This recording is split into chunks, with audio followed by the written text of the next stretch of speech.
အားလုံးပဲမင်္ဂလာပါနော်ဆရာတို့ပြန်စလိုက်အောင်ဆရာတို့ဒါလေးကတော့ဆရာတို့ရဲ့21ရက်နေ့အတွက်ရက်ချင်းပြေးတဲ့ဆရာတို့ရဲ့ break လေးဖြစ်တယ်ပေါ့နော်ကျွန်တော်မျိုးတွေအားလုံးပဲကြည့်မယ်နော်ဆရာကြည့်တဲ့4 pin cleaner ဖြစ်ရမယ်အင်္ဂါမကျော်ဘူးနော် break ကအင်္ဂါမကျော်ဘူးဆရာကြည့်တဲ့4 pin cleaner ဖြစ်ရမယ်4 pin cleaner ဆိုတာကကျွန်တော်ရဲ့မျိုးတွေအားလုံးပဲဆရာတင်ပေးထားတယ်နော်ဆရာတို့ဒီနော်ဒီမှာ1 pin 2 pin 3 pin 4 pin ဆိုတဲ့4 pin cleaner ဖြစ်ရမယ်ပေါ့နော်အဲ့ဒီ4 pin cleaner ရဲ့အပေါ်ဆုံးအပတ်တိုင်းမှာတဲ့4 break ဒီအင်္ဂါမကျော်ဆင်းတယ်ဟုတ်လားမြန်မာလိုပဲရေးပေးထားတယ်နော်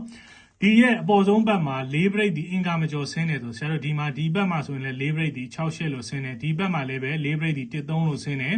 ဒီဘက်မှာလည်းပဲ4 break ဒီ6 8လို့ဆင်းတယ်ဒီဘက်မှာလည်းပဲသူဒီမှာ6 8လို့ဆင်းတယ်နော်အဲ့ဒီတော့အခုဒီမှာလည်းပဲဆရာဒီကျွန်တော်ရဲ့မျိုးတွေအတွက်ဒီမှာအင်္ဂါမကျော်ဒီနေ့အင်္ဂါနေ့မှာထိုးရမှာဒီဆရာတို့ဒီ4 break နဲ့ထိုးရမှာဖြစ်တယ်ပေါ့နော်4 break နဲ့ထိုးရမှာဖြစ်ပါတယ်ဒါကြောင့်မလို့ကျွန်တော်ရဲ့သူ့ရဲ့မှန်ကန်မှုနေထားဒီ4 pin ရှိတယ်ပေါ့နော်4 pin မှန်ကန်မှုနေထားရှိတယ်ရှယ်မိန်နေနဲ့ဆရာဒီခွန်နှစ်ကိုပေးပါတယ်ဗျာနော်ဟုတ်ပြီနော်ဆရာရဲ့နော်ဒီကနော်မိသားစုဖွဲ့ဝင်ကျင်နေဆိုရင်တော့ဆရာရဲ့ Viber ဖုန်းနံပါတ်ကနေပြီးတော့နော်669569968364299ရဲ့ Viber နဲ့ဖွဲ့ဝင်ကျင်လို့ပါဆိုပြီးစာပို့ပေးလိုက်ပါနော်ရမှာတော့3လုံးခွေ4လုံးခွေမွေးကတ်နဲ့ပတ်တီးရမှာပေါ့နော်